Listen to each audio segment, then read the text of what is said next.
On a quiet November night in 2022, 4 college students were murdered inside their own home. There were no screams reported. No emergency calls were made. And for hours, no one knew what had happened. By the time police arrived, the crime had already become one of the most disturbing cases in modern American history. This is the story of the Idaho college murders. The house stood on King Road in Moscow, Idaho, just minutes away from the University of Idaho campus. It was an off-campus home known for gatherings, friends coming and going, and the normal noise of college life. 5 students lived there. On the night of November 12, 2022, 4 of them would lose their lives. The victims were Ethan Chapin, Zana Kernodle, Madison Mogen, and Kaylee Goncalves. They were students with plans, families, and futures ahead of them. Friends described them as outgoing, kind, and full of life. Their lives ended in a matter of minutes. That evening, the students followed their usual routines. Some attended a party. Others were seen at a local food truck downtown. By around 2 in the morning, everyone had returned home. Sometime between 4 and 4:25 a.m., an unknown person entered the house.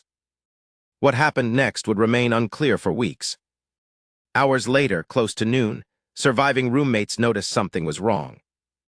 They called the police, reporting an unconscious person. When officers entered the home, they discovered a scene that shocked even seasoned investigators. 4 students had been stabbed to death. There were no signs of forced entry.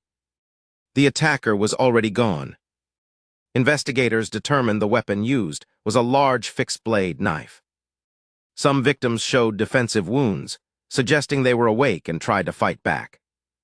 Others appeared to have been attacked in their sleep.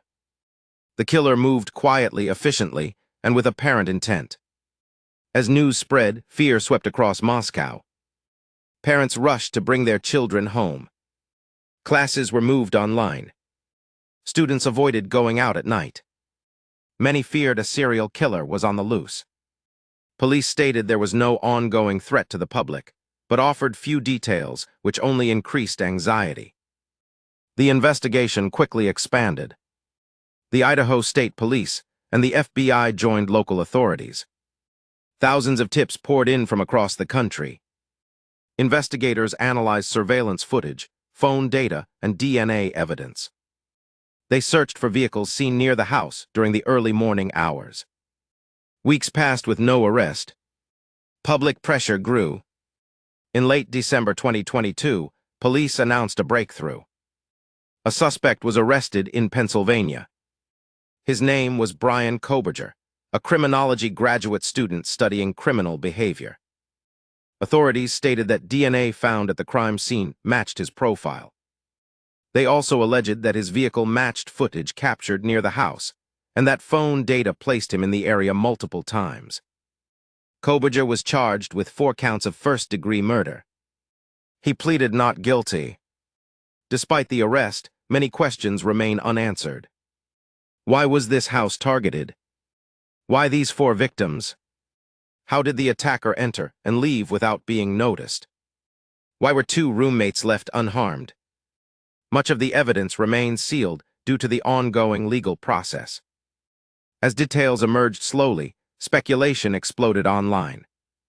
Social media users shared theories, timelines, and accusations. Some believed the crime was carefully planned. Others thought it was impulsive. Families of the victims asked for patience and respect as the case moved forward. Today, the legal process continues. The town of Moscow is still healing.